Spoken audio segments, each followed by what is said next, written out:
大家好啊，翻嚟智解三國啊，又係我黃天啊。唔知大家認唔認到封面呢一個係咩人嚟嘅呢？係有啲難認噶，唔算突出，但係你一定會識佢。我相信大家初初接觸三國嘅時候呢，都係因為劉備而識得公孫瓚噶。劉備好似同公孫瓚好 friend 咁其實又真係有幾 friend 呢？公孫瓚為兄，劉備為弟，但係佢哋係同年出世嘅，只係大月份嘅啫。之所以咁好朋友，其實佢哋係出於同門噶，同一個老師噶噃。我同我嘅一齊成長有打三國志嘅朋友都覺得公孫瓚係一種獨特嘅魅力嘅。玩三國志選擇勢力嘅時候，除咗隸屬吳三國之外呢，第一個諗起好多時都係公孫瓚嘅。揀公孫瓚第一個取決嘅條件就係佢有趙雲，其次就係其實佢統率武力知識都不俗噶。如果用公孫瓚同劉備兩位君主去比較嘅話，甚至乎公孫瓚好抽啲添，好用啲啊喺打機上面。除咗呢兩個特點之外呢，就係佢嘅勢力範圍啦。佢位處於遼寧、黑龍江，甚至乎係去到北朝鮮一帶嘅，所以佢背後呢係再冇敵人啦。佢只係面向南方嘅啫。喺打機嚟計，其實佢嘅地理位置係幾好噶，因為佢只係向住一個方向前進嘅啫，無後顧之憂啊。第四個特點，喺佢面前最大嘅敵人就只有袁紹。袁紹文武官非常之多，亦都有啲好勁噶，例如顏良、文醜、張合、田豐、沮授呢一啲超過9字頭嘅文武官，其實喺你開始壯大勢力之前，都係非常之好用嘅人物嚟噶。用公孫瓚嘅第一個最大嘅目標就係打敗袁紹，然之後立晒佢所有嘅人，然之後雄踞北方。我諗公孫瓚本人都係咁諗啊，但係現實係咪又真係好似打機咁諗咁簡單呢？公孫瓚咧喺文獻記載咧，除咗佢好抽同埋才智過人之外咧，仲有一把好靚嘅聲音，同埋佢亦都係一個靚仔嚟噶。咁所以喺公孫瓚嘅早年未出生嘅時候咧，已經係得到太守侯某嘅賞識啦，仲做埋女婿添。早婚嘅佢得到岳父嘅幫助，同劉備一齊向盧植拜師。盧植係何許人也呢？佢早年咧已經係博士嚟噶啦，開始咗佢嘅仕途。喺大家打機最熟悉嘅黃巾之亂啊，公元184年之前嘅9年啦，即係公元175年啊，即係遊戲《三國志》同埋《三國演義》都冇講到嘅時代啊。因九江有蠻族作亂啊，所以佢被封為九江太守啊。咁就迅速平定九江，仲令到啲蠻夷歸順咗添。冇耐咧，佢就因病辭職，然之後咧就專心寫書，一本就尚書章句，另一本咧就三禮解孤。咁喺呢個時間咧，劉備同公孫瓚咧就拜師學藝啦。咁佢兩個學藝嘅期間咧，盧植都唔係冇嘢做嘅喎。朝廷咧突然間又封咗佢為廬江太守喎。咁佢喺任內咧，令到廬江嘅人民富足起嚟，仲天下太平添，仲喺城內宣揚大義啊。之後就得到朝廷嘅信任，加官進將啦。黃巾之亂佢仲有份出兵平定添噶，所以呢位師傅都唔惹少噶。我哋講翻公孫瓚。佢一出山咧就被任命為遼東屬國長史啊！期間鮮卑有數百騎兵喺邊境犯事，而公孫瓚咧就帶領數十嘅騎兵咧就去擊退佢哋啦，以一敵10咁犀利噶。好快就由長史升為族令啦。同年因為討伐京梁山賊嘅關係咧，朝廷又封佢為都督添嘅噃。之後再討伐漁陽嘅張順，再平定遼西嘅烏丸丘力據，再被朝廷晉升為騎都尉啊！之後烏丸王仲率眾降於公孫瓚添，公孫瓚再被升為中郎將，封都亭侯啊！之後公孫瓚仲組織咗數十名善戰嘅弓騎手啊，盡選白馬，全部白馬，哇，型到爆啊！稱號白馬義從。公元191年啊，公孫瓚率領2萬大軍，大破青州嘅30萬黃巾軍，斬殺3萬人，俘虜7萬餘人。再獲朝廷升為奮武將軍，封繼侯。唔睇翻歷史，你唔知道公孫瓚係咁威水噶。好快佢就喺北方站穩咗陣腳啦，而佢要面對最大嘅敵人就係袁紹咯噃。喺191年啊，公孫瓚羅列咗袁紹嘅10大罪狀啊，冀州土地上嘅文武百官啊都議論紛紛啊，流言四起啊，仲成功拉攏咗唔少嘅文武官投向公孫瓚添。當時袁紹轄下嘅常山郡各部將經商議之後，決定由趙雲帶領所有嘅軍隊去投奔公孫瓚嘅。公孫瓚見到趙雲嘅部屬之後呢，佢就咁樣問趙雲噶：聽說冀州嘅人都依從袁紹，為何你獨與他們不同呢？難道你是迷途知返？趙雲就咁樣答噶：天下大亂，未知明主誰是，民有倒袁之危，岐州議論，要奔仁政所在，因此我不投袁紹而投將軍。從此趙雲就跟隨公孫瓚四圍打仗啦。咁喺呢個時候咧，公孫瓚咧就自行封咗跟隨佢哋多年嘅3位將領，成為州刺史嘅。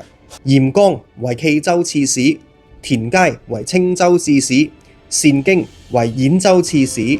喺同年嘅冬天啊，袁紹見你公孫瓚咁串啊嗱，冀州係我袁紹嘅地界，你竟然封嚴剛為冀州刺史，你咁樣落我面，我唔出兵打你，我仲係袁紹噶。稱為界橋之戰，嚴剛不敵袁紹，陣亡。公孫瓚隨即退回蓟城，屯兵渤海。半年之後，公元192年啊，公孫瓚唔瞓巢啊，同袁紹喺龍疇開戰，然之後又被袁紹擊敗啊。公孫瓚退回幽州，之後袁紹乘勝追擊，攻擊固安。公孫瓚堅守不出啊，久攻不下嘅情況底下，唯有被迫撤退。公孫瓚見勢，乘勝追擊，派3萬騎兵追擊啊，喺巨馬水嗰度大破袁紹軍，斬殺700-8千人啊。之後公孫瓚啊，再命青州刺史嘅田階同埋平原相嘅劉備與呢個袁紹開戰啊。等等先，呢個情況我真係唔想笑啊！劉備輸不特止啊，仲要俾袁紹打敗趕出平原添啊。跟住劉備就帶住關羽同埋張飛流亡啦。佢哋3人嘅故事遲下再講。不過呢度咧就要插一插趙雲啦，因為趙雲咧喺呢一度係同劉備結識噶。咁咧最強猛將趙雲咧就不被呢個公孫瓚嘅重用嘅喎。咁啊當然啦，我哋打機睇住個能力數字就真係知佢勁啦。但係當時公孫瓚係冇呢個能力表噶嘛。咁所以其實趙雲只係效命咗公孫瓚大概1年左右嘅啫。其實佢都未知道趙雲係乜頭乜路噶，所以係未識用佢噶。咁喺呢個時候咧，趙雲咧就同劉備一齊敗仗嘅時候咧，咁啊趙雲咧就翻去公孫瓚嘅身邊，咁亦都咧託顧咧，因為家兄咧病逝嘅關係咧，所以咧就翻常山嗰度搞白事啦。咁啊向公孫瓚請辭之後咧，就再冇翻過公孫瓚身邊啦。嗱喺呢度順道講埋趙雲啦，因為早年咧其實趙雲都唔係真係十分太多嘢講噶。咁其實趙雲初出茅廬就只係帶咗啲兵去效力公孫瓚1年左右，跟住佢就結識咗劉備，然之後一齊打仗。咁啊正所謂姣婆遇着脂粉客啦。雖然一齊打袁紹咧就輸咗，但係咧都互相留下咗深刻嘅印象噶噃。趙雲條線咧我哋就跳一跳去到公元200年先。咁當時徐州嘅劉備咧就俾曹操打敗咗啦。咁然之後劉備咧就係投靠咗袁紹喎。之後趙雲咧就得悉劉備原來喺鄴城咧，咁佢就即刻衝埋去相應啦。咁兩個一見到咧就攬頭攬頸，好開心啊！跟住然之後咧仲情同手足咁樣，嗰晚咧就同床共枕添噶噃。期間趙雲仲默默咁招募咗數百名將士啊，暗中輔助劉備東山再起添嘅。之後咧趙雲咧就追隨住劉備一路都冇離開過啦。而家我哋翻嚟公孫瓚條線啦，咁我哋講到董卓死嘅時間啦噃，咁啊漢獻帝咧就封咗公孫瓚咧為前將軍，加封為翼侯。因為敗咗幾次仗嘅關係咧，公孫瓚咧就想加緊擴整自己嘅勢力啊，咁就逼壓當地嘅名士同埋富商啊，咁啊任用咗好多嘅親信，但係佢唔知道原來呢啲好多嘅親信都係小人嚟噶，咁所以導致到咧本身同佢打仗好信任嘅將士咧唔少咧都離開咗嘅。公元195年，公孫瓚面對住劉虞嘅舊部，佢哋起兵攻擊幽州，公孫瓚被四面圍攻啊，被斬殺4000餘人啊。之後劉虞嘅兒子仲會合咗袁紹嘅援軍添啊，大破公孫瓚軍啊，追斬2萬餘人啊。公孫瓚轄下勢力受過劉虞照顧嘅軍民啊，都奮起盡殺公孫瓚嘅軍隊啊。最後公孫瓚呢就堅守城池，閉門不出啊。公元198年，袁紹親率大軍打破咗幽州嘅防線，公孫瓚就決定死守，並遣其子與當時黑山軍首領張燕求援啊！上集講呂布嘅時候都講過張燕軍咧係被呂布打敗噶，咁呢個時期咧亦都係已經被呂布打敗咗噶啦，所以其實戰力咧係大不如前噶。公元199年啊，公孫瓚就同張燕咧就協定咗以火為號啊，內外夾擊啊，點不知俾袁紹就識破咗啦。但公孫瓚呢仲懵然不知噃，咁啊公孫瓚呢喺城樓上面見到火光一亮啊，立即率領殘兵出城諗住殺個痛快啊，點不知原來中咗袁紹嘅埋伏，到最後都俾佢走得甩，再返回城裏面閂埋道門再諗諗先。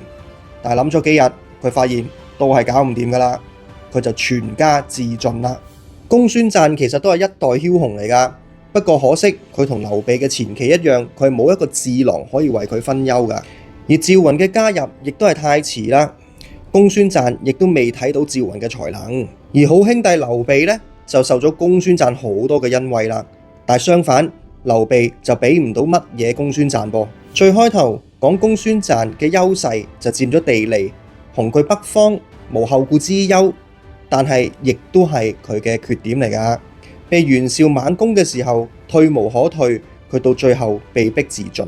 所以凡事都睇兩面，計劃就梗係完美㗎啦，但係凡事都要有最壞嘅打算。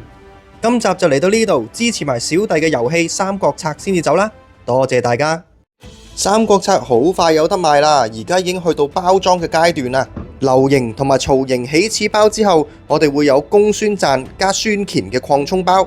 今日聽完公孫瓚之後，就知道佢有幾咁好抽啦。而孫乾呢，就代表文官㗎喎。喺遊戲當中，佢哋都係編入劉備嘅勢力範圍㗎。仲有無形戰流，佢喺遊戲當中係策略嚟㗎，需要一定程度嘅統率同埋知識先至可以裝配㗎。戰流喺遊戲當中發揮到非常之大嘅牽制作用，因為喺戰流嘅射程範圍內，未接戰嘅敵人都要受佢嘅戰㗎。變相喺戰鬥當中多咗一隊固定嘅弓箭手。不過呢啲擴充包都有專屬嘅陣營㗎，公孫瓚係只會幫劉備嘅啫。我哋睇一睇說明書啊，武將卡上面呢係有一個太極符號㗎，符號呢就分兩個顏色，例如關羽呢，左邊係綠色，右邊係藍色，即係話佢主屬嘅陣營就係綠色嘅劉備啦，可以參與嘅陣營呢就係藍色嘅曹操。而張飛呢，你發現左邊同右邊都係綠色嘅，即係話佢只能夠效力劉備一人嘅啫。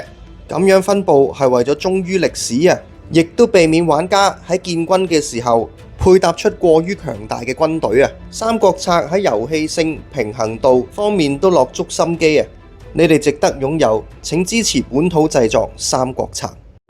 感謝大家一直嘅支持啊！如果想更有效揾到你哋想睇嘅節目，請你哋免費訂閱 Cat Panic 嘅頻道，入到去可以按播放清單，即係 Playlist。所有節目已經分門別類。不正常研究所係講一啲古靈精怪嘅嘢，例如外星人、古文明等等，懸而不解之謎。1mm 係我製造嘅音樂，所有嘅樂器同埋唱都係我自己一手包辦嘅。香港爆史係我同情報泰利一齊合作嘅節目，主要係講緊香港二戰時期嘅事件，內含粗口、PG 家長指引，但係好值得收聽，可以俾你了解更多英軍當時點樣保衛香港。最後要介紹嘅就係講舊史，呢個係我搜羅咗好多唔同嘅本地文化，見證住唔同嘅歷史、有趣嘅事件，甚至乎係我哋日常接觸到嘅事，見證住各種嘅興衰。Cat Panic 頻道希望可以帶俾你唔同嘅回憶，同埋其他嘅小知識。感謝各位支持。